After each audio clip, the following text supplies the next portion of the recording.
we have a stage full of dignitaries, ministers, people's representatives, whom we are felicitating, celebrating for the good work they have done in the states in digitalizing governance. There are two, three things that I would like to place before all of you and including the ministers present here. One, technology has inherently a centralizing tendency. There are many things in technology which can be tackled only at the level of the central government. A data protection law, for example, a comprehensive law for the digital infrastructure of the country. Yes.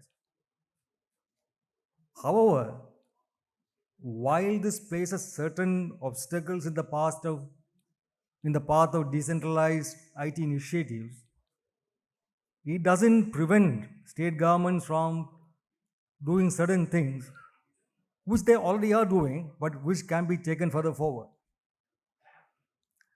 One, what ET has done today through ET governance is to find out, with the help of our partner Deloitte, what has been done that is excellent in digital governance across the country in different states.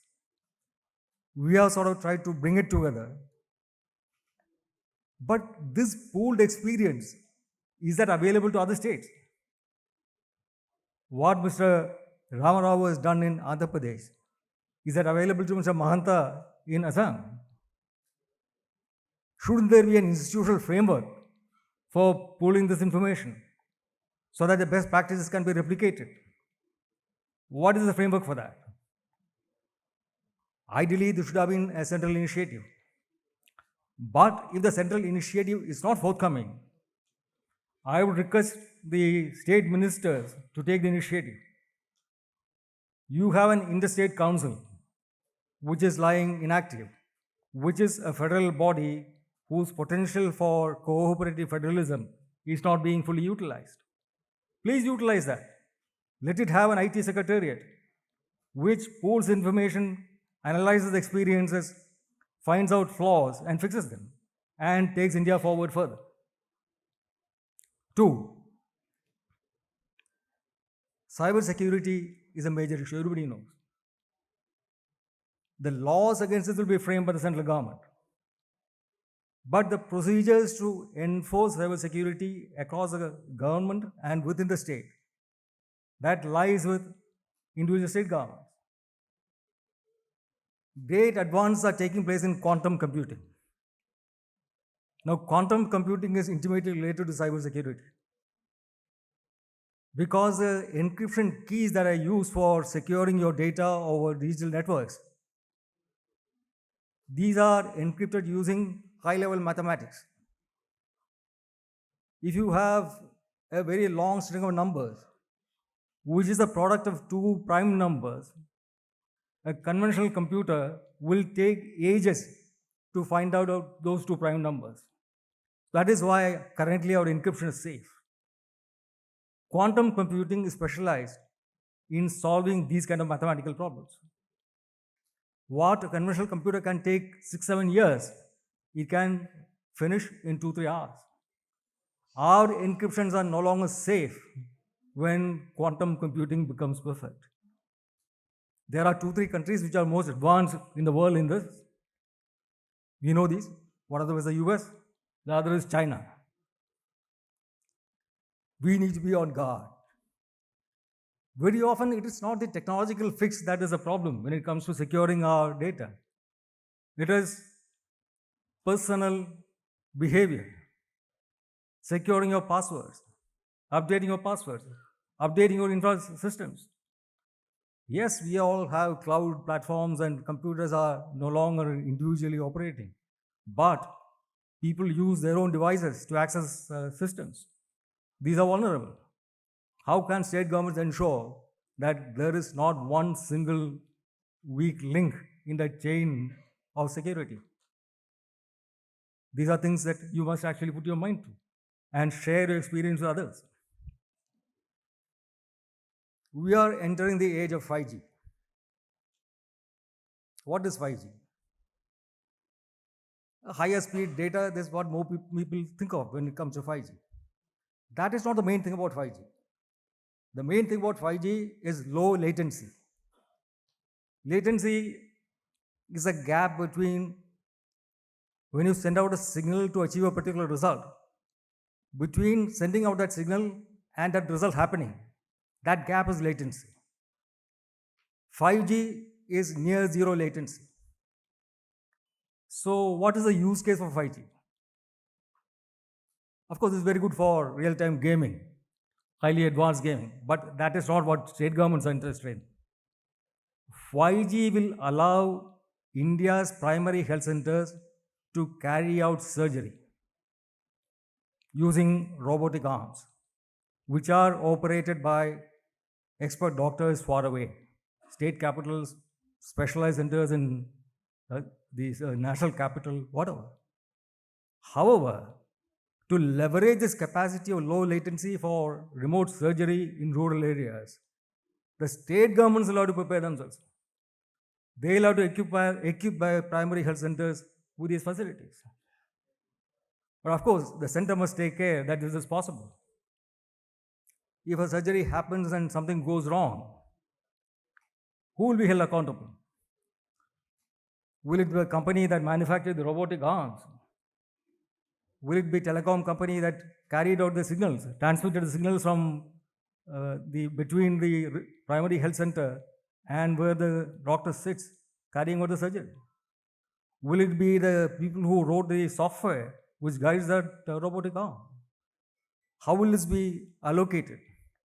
Should there be set procedures, principles for doing this? These cannot be done at the state level. That has to be done at the central level. So we hope the center will actually be proactive in coming out of the framework which will allow 5G to be operationalized for the people's benefit. There are many things that can be done at the state level, which many of you are doing, but which can be done more efficiently. One thing is access. Now, I am a relatively IT savvy, despite my age and gray hairs and lack of hair. I am relatively IT savvy. But I don't know how to approach a government system for a particular service. I'll have to call up some friend and find out, hey, bhai, how is that? While you are doing what you are doing at the state level to facilitate governance using digital and information technology for your people, are you mobilizing your people to ensure they have access to these systems? This is not a technological thing. This is a question of empowering people. This cannot really be done by civil servants or by ministers, but as political leaders of mass organizations, they can. They'll have to mobilize their people to equip the ordinary citizen to leverage technology to obtain better governance. Lower levels of bureaucracy will be a big hurdle in this path because it means loss of control, loss of power that they have traditionally enjoyed. I mean, this everybody knows. The British left a system that was meant to rule Indians as subjects, not to govern a bunch of citizens, empowered people. What you are doing is transforming subjects into citizens. But that will not happen on its own just because you have created a system in place. You must train people, encourage people, empower them to make use of these facilities. And that is actually some kind of a people's movement. And that is actually what is Digital India. In some ways, we are far advanced, even ahead of countries like the US, in some uses of digital technology. There is a system of account aggregators. This is operationalizing the consent layer of the APIs that were used to create the unified payment interface. Which means if I am a small company, I have dealings with the bank from which I have borrowed money, the bank to which I deposit money, customers with whom I transact, from whom I buy, to whom I sell, the GST network. Now, all this data of my financial transactions with all these counterparties can be collated together with my consent by these account aggregators and presented to a bank which I am approaching for a loan. This is far superior to 7-month-old last annual report. The real-time data of my financial solvency, of my viability, and a track record of with whom I am interacting, to whom, which company I am supplying. Now this facility has been created thanks to Aadhaar, the set of APIs that was created in India stack. How many people are making use of this?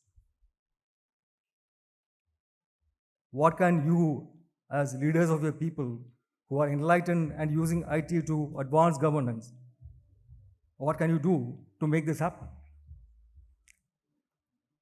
I mean, there are many such issues that I am sure if people like you put your heads together, you can come up with questions that you can come up with and solutions you can work out. My request, humble request, is that this must be done. I am extremely happy that ET government has been able to catalyze some of this thinking, some of the brainstorming, and bringing these people together. I hope you will take this forward to pool this knowledge and institutionalize this framework for sharing information, expertise, and experience to improve things further. It is my pleasure to welcome all of you, all the dignitaries on the dais and in the audience, and to take this session forward further. Thank you.